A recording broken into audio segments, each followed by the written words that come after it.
बहुत समय पहले उज्जैन नाम का एक नगर था। वहां एक वीर और न्यायप्रिय राजा राज करते थे, राजा विक्रमादित्य। उनकी बुद्धिमत्ता और साहस की चर्चा दूर दूर तक थी। राजा रोज दरबार में प्रजा की समस्याएं सुनते और तुरंत न्याय करते। पर एक दिन दरबार के बाहर एक रहस्यमयी साधु आया। उसके चेहरे पर तेज था, पर उसकी आंखों में कोई गूढ़ रहस्य छिपा था। साधु का अजीब अनुरोध। साधु ने कहा, महाराज, मैं हर रात एक पेड़ के नीचे ध्यान करता हूं, पर वहां एक भूत मुझे सताता है। कृपया उसे पकड़ कर लाओ। राजा ने बिना सोचे कहा, मैं स्वयं जाऊंगा। मंत्रियों ने मना किया, महाराज, रात में श्मशान में जाना खतरनाक है। पर राजा बोले, न्याय और वचन के लिए जान भी देनी पड़े तो हिचकिचाना नहीं चाहिए। भूत से पहली भेंट। राजा विक्रम आधी रात को तलवार लेकर श्मशान पहुंचे। अंधेरी रात थी, हवा सीटी बजा रही थी और उल्लू की आवाज गूंज रही थी। वहां उन्होंने एक बरगद के पेड़ पर उल्टा लटका हुआ शव देखा।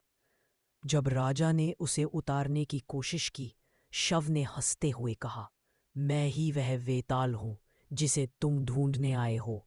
वेताल की शर्त। वेताल बोला, राजा विक्रम, मैं तेरा साथ चलूंगा, पर एक शर्त है। जब तक मैं कहानी सुनाऊं तू बोलेगा नहीं।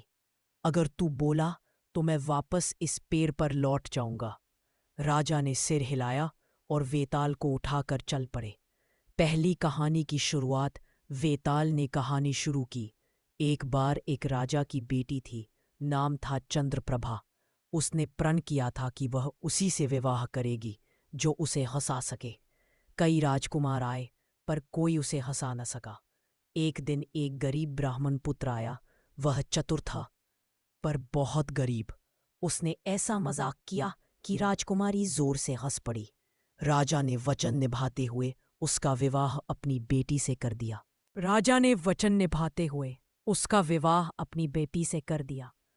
सवाल और राजा का जवाब। वेताल ने पूछा, राजा विक्रम, बताओ, क्या वह ब्राह्मण पुत्र राजकुमारी के योग्य था?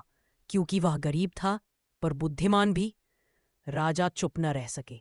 बोले, योग्यता धन से नहीं, बुद्धि और कर्म से होती है। राजकुमारी ने सही निर्णय लिया। वेताल जोर से हंसा। तूने उत्तर दिया, अब मैं वापस जा रहा हूं। और वह फिर से उड़ गया।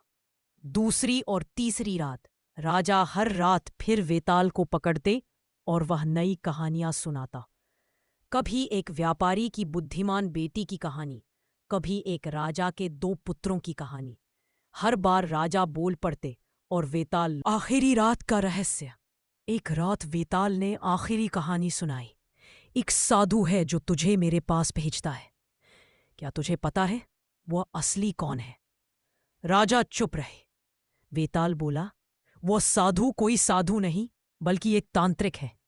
वो चाहता है कि जब मैं उसके पास पहुंचूं, वह मेरी शक्ति से अमर हो जाए और तुझे बलि के रूप में मार दे। राजा के मन में क्रोध भर गया।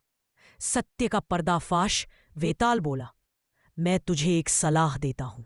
जब वह तुझसे कहे कि प्रणाम कर, तब तू उसकी जगह उसे ही काट देना। राजा ने वैसा ही किया। अगले दिन जब तांत्रिक ने कहा, महाराज, सिर झुकाओ, राजा ने तुरंत तलवार से उसका सिर काट दिया। बेताल का आशीर्वाद।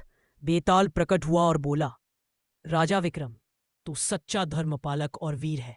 तेरी बुद्धि और साहस ने दुष्टता को नष्ट किया। तेरा नाम युगों तक अमर रहेगा। फिर वह गायब हो गया। राजा लौटे और उज्जैन में शांति व न्याय का युग आया। कहानी की सीख। साहस, धर्म और सच्चाई के मार्ग पर चलने वाला व्यक्ति कभी पराजित नहीं होता। ज्ञान और विवेक ही सबसे बड़ी शक्ति है।